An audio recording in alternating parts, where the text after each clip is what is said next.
Right, you lot, and this summer transfer window has been weird. So many mental moves. Have you seen that Sangare has gone to Nottingham Forest? What? Some clubs have had a very smart window. Other clubs, not so much. We'll get to United in a minute. Right, so what I'm going to be doing is going through all 20 Premier League clubs and grading them on a scale of A to F.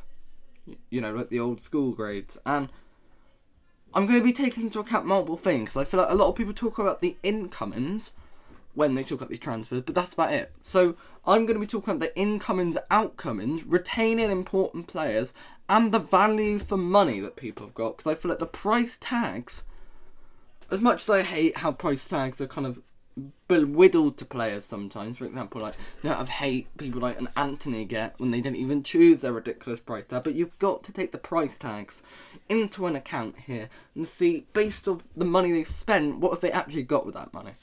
So let's start. Arsenal, B. Look, I feel Arsenal have had a very solid window. I think they have taken kind of holes that they had last season, and they have definitely improved upon the squad that they had before. I think Declan Rice is an unbelievable upgrade. Of course, they spent overpriced on him, but I think that deal will pay off. And I feel like he's got the Premier League provenness that I feel like he will slot in and he will make that team better. You've lost Granit Xhaka, but I feel like you've made decent money on him sending to Bayern Leverkusen, so don't worry too much about that. But then there's Havertz, and look, I just don't get the Havertz deal, and I tried to defend it. I did a video a couple months ago talking about some of like the transfers, and I tried to defend Kai Havertz, but it's not going to work. Like, he's got flop of the season written over him. Timber was a really good deal, however, he is injured, and I do think they needed another centre-back. They lost Rob Holding, who I know, you know, he was terrible. But that's still a body that you're losing. Timber's out injured, and I feel like if you're losing Gabriel Saliba, you've got backup there, and, you know, Queevil and Ben White can play as a centre-back, of course, but I feel like you are a bit weak at the back.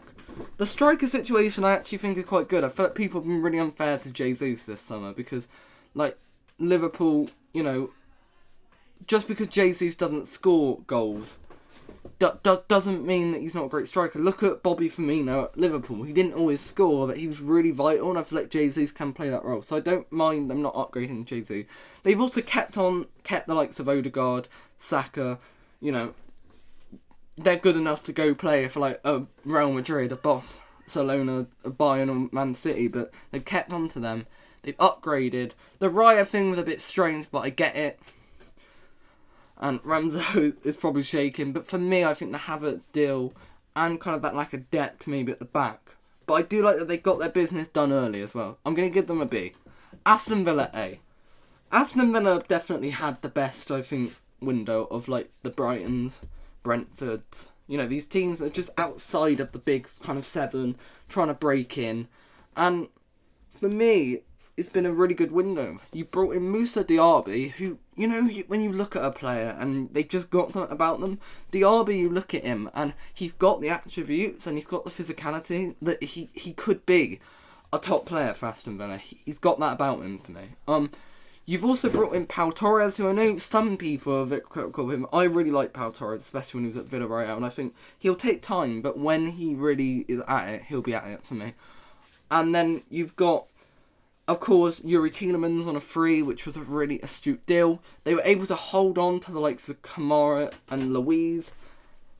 I think your only issue, and the only reason maybe I wouldn't give it like an A+ kind of grade and just an A, is because if Ollie Watkins does get injured, you've loaned out Cameron Archer and you've lost Danny Ings last year, so you don't really have any backup in that front. But I think the Bundia injury was really unfortunate, but I think Leon Bailey will have to come to the team, but I do like what Aston Villa have done.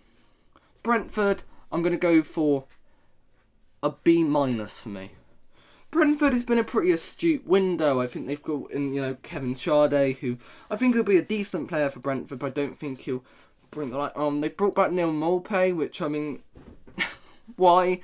Like, he was known for, he was the start man in a Brighton team that was known for not scoring, and I mean, we saw. I know he was good in the Championship for Brentford, but I think as a stopgap and a backup to Mbommo and Wissa, it's not the worst deal, but it was a bit weird for me.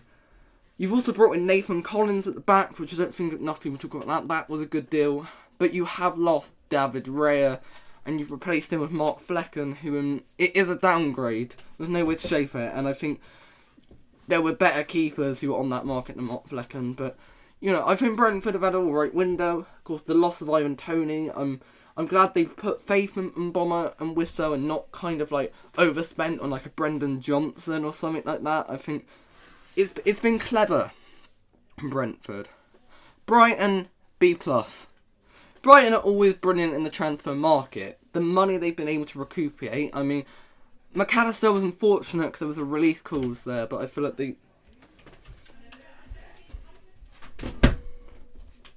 McAllister thing, it was unfortunate because there was a release clause there, but the money they made for Caicedo was an absolute joke, and it just seems that they keep bringing in these new players. They've got Evan Ferguson, who's probably the next one, and Ciso already. They've held on to Sonny March, Lewis Dunk, Estupiñán, who's a big one.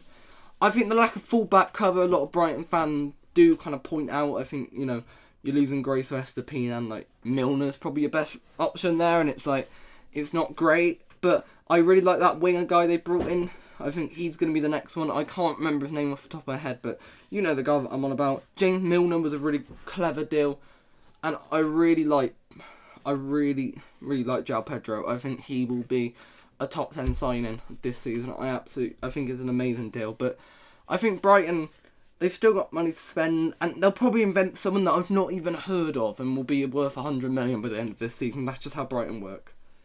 Bournemouth, A+. People are not giving Bournemouth enough respect for how good of a window they've actually had. For the level of Bournemouth, right, and people ridiculed Bournemouth earlier on in this summer. People absolutely ridiculed them because, you've got rid of Gary O'Neill. Tears in my bloody eyes. Gary O'Neill is gone. But in reality, like, Areola, they brought him in early and they've given him a transfer window and they brought in good players for him. Alex Scott, you know, I think he is a bit overhyped, I'm going to be real. Like Bristol, the way Bristol City fans talked about Alex Scott, it's like he's like the second coming of, like, Wayne Rooney or something. Like, he's not that good, but I think he'll be great. Tyler Adams, amazing deal. Sinistera, what a deal. I mean, for the level of Bournemouth, I really think they've upgraded that squad. Yes, you've lost Jefferson Lerma, that's a loss, but I really see a really good season for Bournemouth, and they are my dark horse this season. Burnley, C-. Look, Burnley have spent 200 million. They've spent a lot of money, and they needed to, but I don't really feel that they spent money well. I look at all of the players that they brought in. No one's really standing out to me. Like, you look at last year, Nottingham Forest, they brought in a few players, like Taiwo Awoniyi, or someone like I know it didn't work out, but Emmanuel Dennis, for example, or like a Dean Henderson. These players, they kind of stood out to you. Or even last year at Fulham with like Polinia or Willian, like these were deals that kind of stood out to you.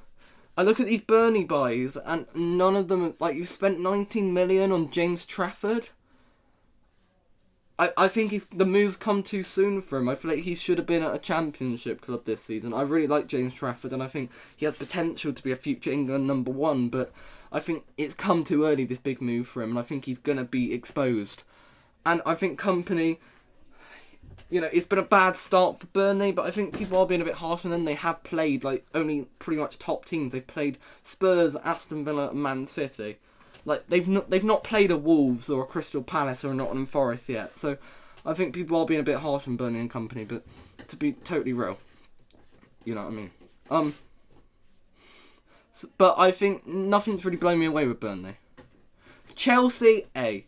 Look, it's got to be an A for Chelsea. I mean, I feel like people aren't talking enough about the money they've actually made. Yes, they've spent $1 billion, but the fact that they've got, like, 120 million for Kai Havertz and Mason Mount is mental. They have made unbelievable money from the Saudi Pro League as well, throwing out players. They've sold Pulisic for good money. They've sold like all sorts. Like Ruben Loftus-Cheek has gone for good money. Like, and some of their buys don't make sense. Cole Palmer, I don't get that. He's going to get less game time than he would have at Man City. That was a ridiculous deal on both ends. But Caicedo, look, we can laugh at him. I'm a Liverpool fan. I'm going to laugh at the mistakes he's made, but he's going to turn good. Lavia, I mean, he can't even get on the bench at the moment. It's embarrassing, but I think he will turn out good. They're taking big risks with his 8-year contracts, but I think it is a window. It's so much better than the previous 2 windows for me, Chelsea. Crystal Palace D. What have Crystal Palace actually done? They brought in Rob Holding on deadline day, and it's like, oh, Rob Holding, no, you're Crystal Palace. They show no ambition. It's such an uninspiring window for me, Crystal Palace. You brought in Jefferson Lerma early on, and it started off all right, but then you didn't do much after that. You lost Zaha, which I think it won't be as big as a loss as, as big of a loss as people think. He wasn't that great last season. They brought in that new Brazilian winger who he could be exciting, but again, it's unproven. You don't know. It could go one of 2 ways. And yes, you kept on to Elise and Eze. That was massive, and that's the reason I'm kind of bumping them up from an F to a D. But you've not done enough for me. Nathaniel Klein is still your right back. Let's just drill that into the head. Honestly, embarrassing window for Crystal Palace, and I feel like they won't be in any danger, but they could have pushed on. This whole Hodgson era, it's boring for me. They're the most boring team in the league. They're just there. Like, no disrespect. Everton, B-. Look, I think everyone's laughing at Everton. They're bottom of the league, or at least I don't think they are now, but they were bottom of the league. For the opening 2 days, and we laugh at them, it's funny, like, oh, Dyche is going to go, but I actually think the window's not been too bad, considering, the money they had available. I think they brought in these 2 strikers who neither convinced me, because if you actually look, like, they're both unproven. They've only scored, not many goals, like, in smaller leagues. I don't know how we're going to do it in the Prem. Ashley Young on a free was a good deal, but that's one of their marquee signings. But I just think because of the money, and you've been able to keep on to Pickford, and I think he's going to be massive for you. I think they've kept on to... They have kept Onana. That's a big deal. You lost Iwobi, but I think people forget that he only had a year left on the deal, and the actual deal was quite good for them. So I think it's been an alright window for Everton, but it is a bit uninspiring, a lot of their signings, which is why I can't put them higher. Fulham, C-. Look, the obvious thing to do with Fulham is to say, oh, they've lost Willian, they've lost Mitrovic, and they almost lost Polinia. It's an F-tier window, but really, in reality, it's not that bad. I think Raul Jimenez was an embarrassing buy, but I liked Adama Traore. I think he might add something to the side. They brought in some decent depth in places, and they have kept Polinia, and he does seem committed now to the club. Although, you've got to feel bad for him, but I think it's not been that bad of a window for Fulham, but it as bad as them himself, but it is quite bad. Liverpool, B+. I think people do overreact with Liverpool's window as well. Look, the window started incredible for Liverpool. To bring in Mac Allister and Dominic Szoboszlai for the combined price of less than a Declan Rice was absolutely incredible. Then the Saudi Pro League came in and just stole Fabinho and Henderson like that, and that was clearly never the plan. So we spent about a month trying to look for a defensive midfielder. We went for Lavia and we just wouldn't pay the money for some reason because we didn't agree he was worth that 50 million. I think we should have paid it personally, but it is what it is. Then we had a bid for Caicedo, accepted. Then Caicedo rejected us, which is looking a bit silly now. Looking at what happened to Chelsea the other day, but then we did kind of recover. We brought in Endo, who, is a classic Klopp sign. It's bringing in, Andy Robertson from Hull. I know he's older, so I think it'd be fine. It'd be, a decent deal for the money. And then Gravenberch, I'm not 100% sold on him. I would probably give us an A-, but I think Gravenberch is like, I don't like his attitude. He definitely had something going from Ajax. I think Klopp is the right man to kind of bring it back, but I don't know. Man City, B-. I've seen people say Man City had an A window. They didn't. Man City's window is a bit uninspiring. Look, Ilkay Gundogan was arguably the third most important player in the run-up to that treble, behind De Bruyne and Rodri. Yeah, he played more role in actually the treble in the end than Haaland. Haaland didn't do anything in the FA Cup or Champions League final. Gundogan absolutely dominated games. You know, there was a game against Everton where that could be a game, give them some part. You could see them maybe dropping points, but Gundogan just came. He was such an important player, and you were never going to be able to replace him.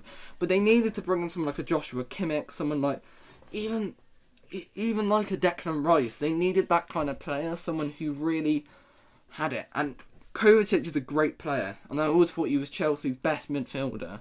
And it was a shame he didn't have the greatest season last year, but who did in a Chelsea shirt? I mean, that wasn't called Thiago Silva. But for me, it was like Man City's window have just been not all that. They've kept Calvin Phillips, which is a mistake. You've lost Cole Palmer, and I think that is going to be a massive regret from both Man City and Cole Palmer, because that's a guy who could have developed. Jeremy Doku is someone I've wanted to see in the Premier League for a long time, so I'm not going to disrespect Jeremy Doku, but what I will say is that I don't think in his first season he will really deliver. He's not Riyad Mahrez, and he's not even close. The Mateus Nunes thing was alright, and it is clearly a stopgap, but I think they've overpaid for someone you could have got for way cheaper last year.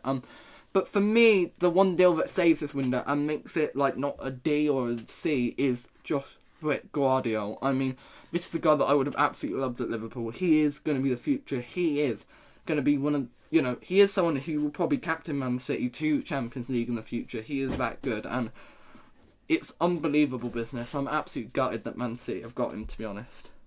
Man United, D. D for Man United.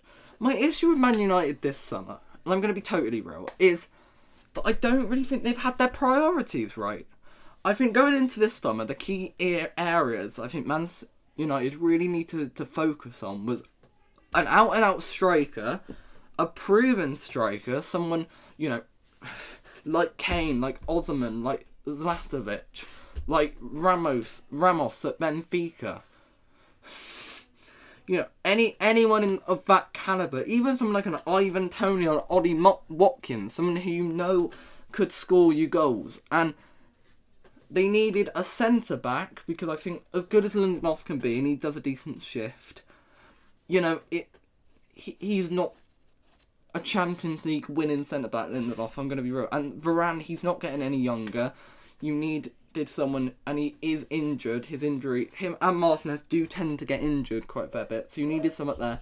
And you needed a defensive-minded midfielder, someone to kind of replace McFred, as it seemed clear they would both be going. And instead, you brought in a goalkeeper who, yes, Onana is an upgrade on De Gea, but you didn't need to get rid of De Gea. You brought in an attacking, 10 midfielder who can do what Christian Eriksen and Bruno Fernandes both already do. What can Mount do that Bruno and Eriksen can't? Eriksen was already playing in that Mount role and doing better. You needed someone defensive minded, and they brought in Amrabat on loan on deadline day. But Amrabat had one good World Cup. I like him, but he's not. I think there's better options. I think they should have gone for Monaco's Fofana or Kefren Turam or something like that. Or even Sangare, I think, would have been a better option than Amrabat for me. Uninspiring window. But the Højlund thing. Højlund is going to be the flop of the season, and it's not his fault. Højlund is Eddie Nketiah. Højlund is Julian Alvarez. He is the number 2 striker. You've paid 70 million for someone who should be a number 2. This guy would not start for any other Big Six team apart from maybe Tottenham. Yeah, he would start for Tottenham over Richarlison. I'd probably start over Richarlison at this point, but you know what I mean. It's unfortunate. So I think Man United have had a really bad window, and honestly, I think Man United fans agree. They're not happy with the Glazer. The Reguilón thing was clever. I'll give them that. That was the one signing where I was like, yeah, that makes sense. Like, you've got 2 left backs out. It's better than Cucurella. So, like, yeah, good deal for me. That one. Newcastle, B-. For me, Newcastle have had a decent window, but I think we were expecting more. I know FFP has restricted them from splashing the cash, but I think we were expecting a big name. And I mean, Tonali was a shock, and no one expected that. And I think Tonali will be really good for Newcastle, but I'm not really sure how that midfield working at the moment. I don't know the connection, the chemistry of Bruno G, Tonali, and Joelinton is all there. I think you need someone a bit more defensive, who's willing to do the grit.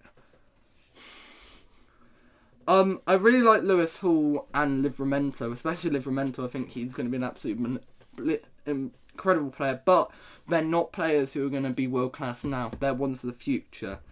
So I think, apart from Tonali, and you brought in Harvey Barnes, it's a decent deal. Harvey Barnes is the most average Premier League player ever. Like, he'll get you 8 to 12 goals a season, and you know what you're going to get from him, but he'll be frustrating. He's not world class, is he? They really needed like a James Maddison type player. I think he would have absolutely changed this season for Newcastle. And I think as good as Tonali is, I don't know 100% that'll work out. Nottingham Forest, A++++. Now, the opening kind of months for Nottingham Forest was a bit stale. It was a bit whatever. Like, they brought in Alanga. Okay, like, that's a decent deal. He scored it already and beat Chelsea at Stamford Bridge, but he's not great. But then on deadline day, they absolutely blew me away. That Sangare deal. This is the guy that I really wanted at Liverpool, and he's going to Nottingham Forest. They've also brought in Divock Origi. Come on, he's going to score against Everton to send them down. It's written in the stars. And I'm probably forgetting a couple of names as well, but near the end they just started buying everything and everyone again.